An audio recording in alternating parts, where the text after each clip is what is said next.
Hey, everybody, this is Eric Mishi, Save CEO, and I'm thrilled to be here today. We're going to be having a great 30-minute conversation with a new friend of Save's who is doing something pretty remarkable.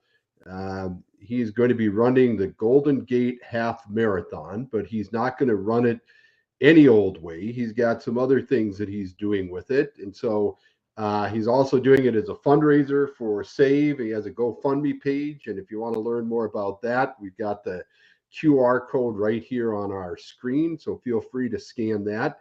And so with that, I want to say hello to Gare Dixon. How are you doing today, Gare? Yeah, I'm doing good. Doing good. My body's a bit tired, but we go on. Your body's, well, I can't imagine why it's a bit tired. First of all, you're training for a half marathon, but then we're going to talk a little bit more about how you're training for it. But why don't you share with people a little bit about who you are and in your background and why you decided to do this? Yeah. Well, first of all, I'm Jared Dixon. I'm originally from a village in Dunloy in Ireland called Dunloy. I moved to America, San Francisco in 2019. And no, I've always wanted to do a marathon or a half marathon, something like that. And recently, the last couple of months, I've been getting myself into fitness. And mental health and suicide means a lot to me. I've went through it. I've seen people go through it. I've lost family members because of it. And why I'm pushing it so much now on my Instagrams and my Facebook and why I'm pushing it a lot. I told one of my best mates that live here, he's from my village as well, Emmett. I was telling him what I was doing about the weight of vest and all. And within a week of me telling him, his cousin lost his life to mental health. And he's from my village as well, a young lad of 24, 25. So that's why I just started pushing it then. No one else knew except for Emmett that was for doing this at the time. So yeah. So you've had personal experience with this, right? So you've got your own personal journey and your own personal struggles. You have friends who've done that, and so you wanted to do something to kind of raise the awareness about it, but also do something about it. So tell folks what it is you're actually doing. You're and how you're doing it, and then we're going to talk a little bit about how much you train for this and everything else. Well, I'm doing the half marathon with a 40-pound weighted vest. I'm using the weighted vest as a symbol about reaching out and asking for help. When I finally asked for help, the relief that came off me, it was unbelievable. It was like a different feeling I've never had before. Like I was suffering from panic attacks, anxiety attacks, deep dark thoughts. I had a failed attempt myself, and I just want to make it more aware. What I'm really preaching and pushing there is about, if you're feeling know yourself, don't let it drag on too long. Ask for help early. Get it sorted early before it's too late.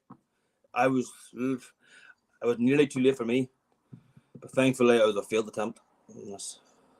So you're running this half marathon and you're running it with a 40-pound weighted vest. Most people would think that running a half marathon was a big enough challenge just running it. And you've more than doubled down. You've 40-pounded down on this thing. So what's the significance of the 40-pound vest as you're doing your training? It's again, like anybody can train for a marathon or anybody can do that. I like to push myself harder now, and I want to stand out more and again raise more awareness for mental health and suicide. And just the weight of vest is just what I carried. I put on 40 pounds back when I was depressed too as well, so that's another story. But I gained a lot of weight and everything, so that's what it is. It is what it is. So as I'm reading your GoFundMe page, and again, for folks who are watching this, is that you can go to Gare's GoFundMe page by putting your phone on the QR code. It says, as I run this half marathon, I'll be wearing a 40-pound weighted vest. This vest symbolizes the heavy burden that many carry when they are in pain or feeling hopeless. When I cross the finish line and remove the vest, it will represent the relief and hope that comes from reaching out for help. It's a powerful reminder that we don't have to carry our struggles alone, and support is always available. So that's a pretty powerful message. Yeah. And so when you train, are you training with that 40-pound vest? I train every other day. So I'm training. I'm doing a 75 hard challenge as well. So I'm training twice a day. One has to be inside and one outside. A minimum of 45 minutes. So every other day I am doing 5 to 6 miles with the weight of vest on. I done a mountain last night for the first time. You did a mountain? Yeah, Twin Peaks. Well, it's a small mountain up behind my house. Twin Peaks last night. It's about 4 miles up. So most people just don't casually say I ran up a mountain. Did you run up a mountain with the 40-pound vest? Yes. You did? Yeah. That was a bit harder than I thought it was going to be. But, yeah, it is. So do you have somebody training with you, or you're doing this by yourself? Doing it by myself. All by myself. We struggle by ourselves, like so. But Well, one of the things that I want to let you know, and I don't think we talked about this beforehand, but for every dollar that you raise, we have an anonymous donor that's going to match that donation up to $5,000. And so, if you get to your goal of $5,000, somebody will match that to $5,000, and so it'll end up being $10,000. And so we thought that might be a little bit more kind of motivation for folks to get behind this effort and support you. And when is the half marathon? The 3rd of November. 3rd of November, and what time in the morning does it start? I'm not too sure. I think we meet about 7 a.m. I'm not too sure of the time now, but we meet about 6 or 7. We're running over the Golden Bridge and back over again. So you're actually running over the bridge itself and then back again. Uh-huh. So a question for you is that how did you learn about SAVE?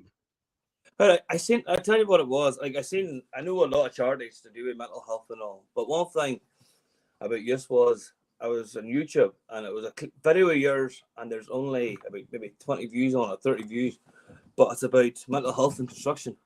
I've been in construction my whole life and I done health and safety talks. I been to health and safety things, but no one has ever touched into mental health the way you have when it comes to blue collar workers and in construction. And I think it's a big thing that nobody talks about in the construction industry. Like my village in Dunloy, we have about 1,300 people. And I was counting there. There's at least 12 men, and about 11 of them in the last 20 years have killed themselves, and they all work in construction. Yeah. And this number here is about 14 people altogether in my village, about 1,300 people. The last 20 years, 2 of them being females and the rest being males. Yeah. And that's a number that's far too high, far too high. That could be saved. Well, the construction industry, as you know, has one of the highest rates of suicide of any occupation or industry in the world. And SAVE has done a lot of work in that space. We partner with a company called Willis Towers Watson, WTW. They provide risk management for some of the world's largest construction companies. And they came to us and said, we need to address this issue of mental health and suicide in the construction industry. And so we've developed a program called I-Beam, which if you go to our website at save.org, you can learn more about that. But your industry is clearly one that has a lot of challenges, and there's a lot of reasons behind that. It's the type of work that people do. It's it's sensitivity to changing economic conditions. And so knowing that's how you found out. The videos on your YouTube are very, very good. And that's the reason I picked just, to be honest with you, them videos alone. And there's not many views on it. I think they should be shared more. I think more companies should be using them in health and safety talks. I think they're very, very good and very educational. Yeah. I love them a lot. Like, they were very good. Well, so one of the things that we know that can have a big impact on helping your mental health is the issue of physical activity. Mm-hmm. And so as you're doing this, how important is that? And what kind of advice do you give to folks when they're thinking about physical activity? Because not everybody has to run a half marathon, right? To be physically active. It's going out, just breathing in the fresh air, just closing your eyes, go for a walk, listen to a podcast, listen to a book. audiobook, just anything, just get out moving. If you're sitting down staring at a wall or watching TV or scrolling your phone or whatever it may be, your mind melts, you're melting away.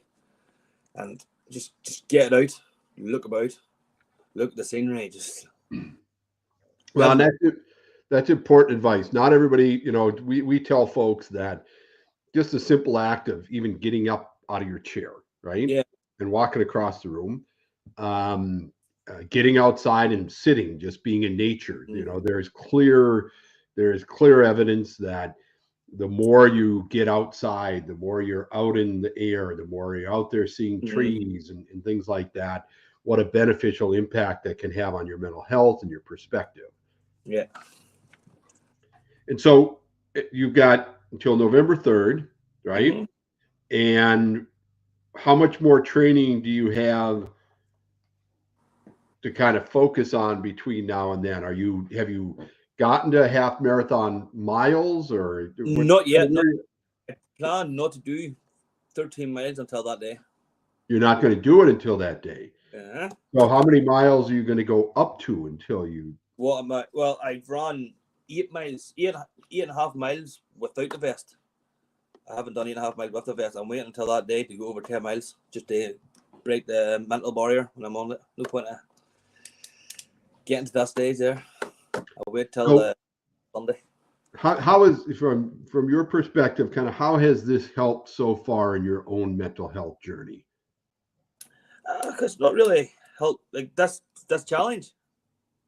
The challenge hasn't really helped me. I've been sort of coming back from my mental health journey a long time before this. This is more or less just me keeping my mind sane and raising more awareness for everybody else to go and seek help.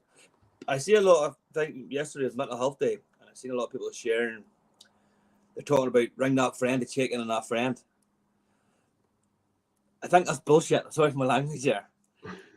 That friend's going to lie to you how they're feeling. You could have, like, the night I tried to, you could have offered me any money at all that night. And my mental state, I was gone that night. Do you know what I mean? Yeah.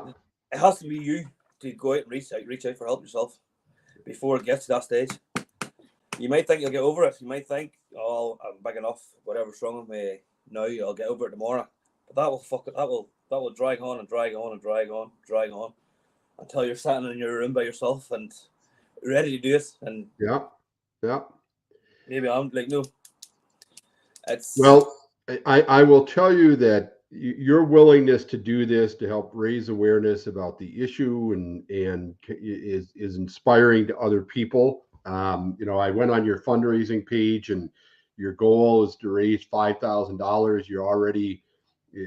You're little less than a month away from your effort. You've raised already $4,000. You got almost 100 people there. And again, if folks want to learn more about your run, they want to contribute, they can scan on the QR code and they can also just go to your site, and I'll plug that in here so people, I'll put the actual link in there. But, one thing I will tell you that's enormously important in the work that we do is the willingness of folks like you, Garrett, to get out there and to talk about this, right?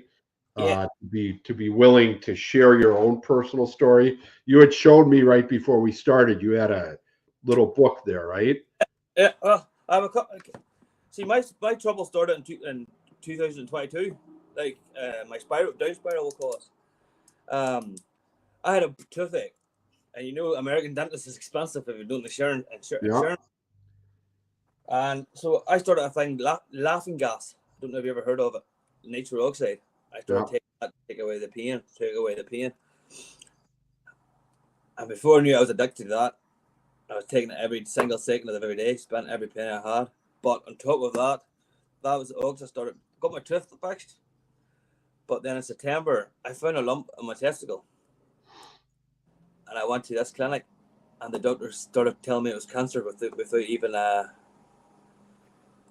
doing the ultrasound or anything like that. So then my head went from there, and I was on the laughing gas on top of that.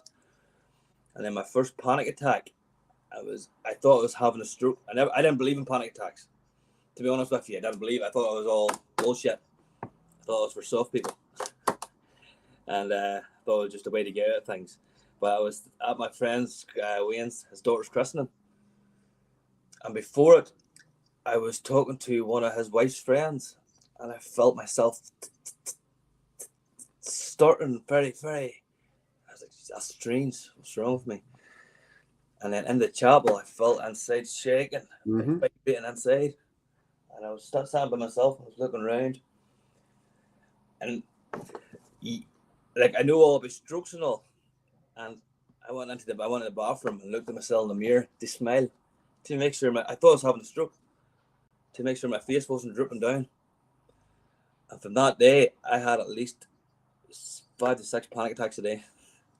And I thought the laughing gas then was going to cure the panic attack, that would make me calm. And it was making me worse and worse and worse. And then on November, and I was meant to have a dinner dance for my hurling club, and I couldn't make it. And I sat in this room here, and I forgot I tried this until I got better. I just completely blanked my mind up because I tried to overdose in painkillers, and I woke up the next day covered in vomit. But I thought I just didn't know what it was. I forgot anything about it. That was a Saturday night, and then on the Monday. Sorry. The challenge in this, right, Gare, is that this is all, in one of the things that you brought up as a construction industry, right, is the challenges you have in the construction industry and the ability for people to talk about it, right? Yeah, that's what I'm just getting to now. Like, and then on the Monday, like at work, my boss at the time called me out. He seen my face. He seen I was. He's like, he called me out on it. And then my best friend Connor, me and Connor grew up together, right? He lives here too. He lives in Petaluma. And he knew there was something wrong. He called me to see what he was like, why didn't I go to the dinner dance? He knew there was something up. And then I told him I needed help. I didn't know it was the laughing gas. I just thought my head was gone. I just told him, I need help. And he came to, he phoned, and Wayne, another friend of mine, and Wayne was with me within 15 minutes. And then Connor was there 45 minutes later. And Connor brought me up to his house that night, and he phoned my sisters, my family, and 2 of my sisters flew out to try and get me home. But I took my way out of that. I got to stay on, and then that's why I started this company, Joker's Wild. Yeah. I started this off a lie. They were trying to get me home, and I was like, no, I'm quitting construction. I'm starting this company. So it was a complete lie. Yep. Why I was starting again. But then I lied. Like the corner, when I went up the corner, he seen all the laughing gas in my truck. And he was like, he got at me. He's like, that's the fucking problem. And I was like, no, it's not. It's not. It's like, I wanted to, like, no. I was taking this stuff. I fell asleep driving up the road on it. And but he got me to a therapist. And that literally, I lied, the laughing gas, whatever it was, but I knew I was going to get better mentally. I knew that was the reason. I knew I could get off it eventually, but I lost the feeling of my hands and feet for a year because of that stuff as well. I couldn't feel my hands and feet. I burnt a hole in my foot. I fell asleep on top of a heater, and I burnt a hole in my foot because I couldn't feel it. But me asking for Connor rang me that day, and me realizing I needed help, that changed my life. But I forgot. I remember him asking me, was I suicidal? And the therapist asked me, and I said no. But I forgot I tried that. My mind was blank. My demons got me that night. And I don't know if I talked to anybody that night or anything, but my mind was gone, and I can't remember that night. I couldn't remember until I got better. I tried to kill myself that night, on November, Saturday night. And I have things here like about my panic. My therapist told me to try and see what was triggering my panic attacks. And like one of the things here is like panic attacks started as I cooked a pizza. Just the thought of being useless and the overwhelming feeling of sadness came over me. The thoughts of suicide is dark. This was after my attempt. But at the end, my mother told me not to say that because she didn't want me to curse. But at the end of each thing, that's one thing I was always ashamed of about I was suffering, because I'm a cocky prick, to be honest with you. I'm cocky in everything I do. And at the end of this is my darkest time, I read, I am fucking great. I am fucking Jared Dixon. But I wrote that at the end of each panic attack to try and get myself over it, to try and shake. But I was having 5 or 6 days a day. So I want to chat a little bit, because we're kind of coming to the end of the time here. I want to chat a little bit about the need to just ask for help, right? Yeah. There's resources out there. SAVE is one of those. We've got 988. So if you're somebody who's in crisis or you just need someone to talk to, 988 is free. It's 24/7. It's got folks that are trained to chat with you. And we again, Gare, it takes a lot of courage to do what you're doing. We appreciate your willingness to do it and get out there and do this effort. We're going to be following you and cheering you on. And if there's folks that want to follow this and be a part of this, again, you can scan the QR code on the screen. You can go to GoFundMe, where you just click on I think this is the Lift the Weight, Donate for Suicide Prevention. Look up Gare Dixon. You can follow his journey. Are you going to be wearing a camera or anything when you're out there? I plan to. I'm not too sure what I'm doing yet. If you have any ideas, if anybody has ideas, drop me a message. I want to do something like that, but I don't know the equipment or anything like that to do. You know what I mean? But there's also one thing I want people to be aware of. That's like, I know you support families that's lost people through suicide. A lot of families, they think they could have done something, or like they question self why or whatever. Like, they have to understand, like, that person, the demons got a hold of them too much, too long, and they just want to silence. That's what I wanted.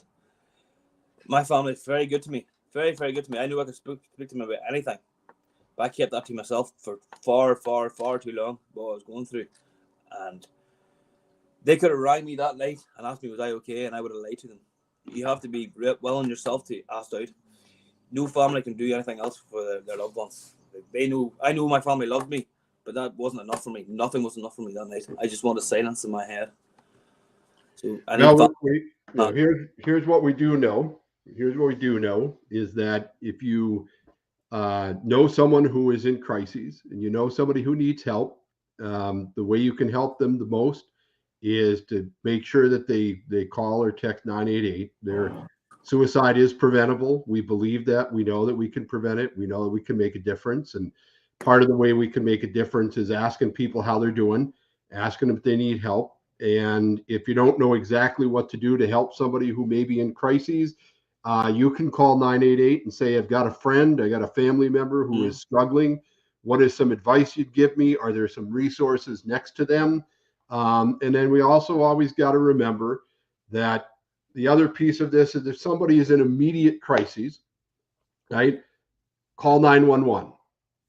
So if you need somebody that you're concerned about, make sure you call 911.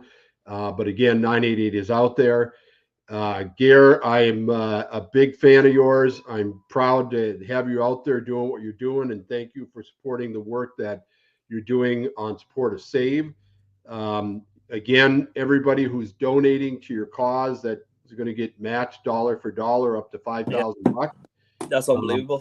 And make a bigger impact than the big impact that you're already making. So the fact that you're out there doing this is sending a message that there is hope, that there is hope for another day, that there is hope for people who may be struggling. And we're grateful for you being willing to do that. Yeah, and that's dead on. And I'd just like to thank my family and all my friends that helped me through my struggles. They all know who they are, and they all know what they've done for me, and that means a lot to me. We will keep thinking about you, my friend. We'll be rooting for you, and I'll be paying attention to you. And when you decide how you're going to keep track of this run, you let us know, and we'll make sure we're giving people updates as well. Yeah, no worries at all. Thanks for having me, and thanks for everything you're doing. Get some rest. Don't go running up that mountain tonight. No, I'll have to keep going. All right, thanks, Gare. Take it easy. Bye-bye. Bye-bye.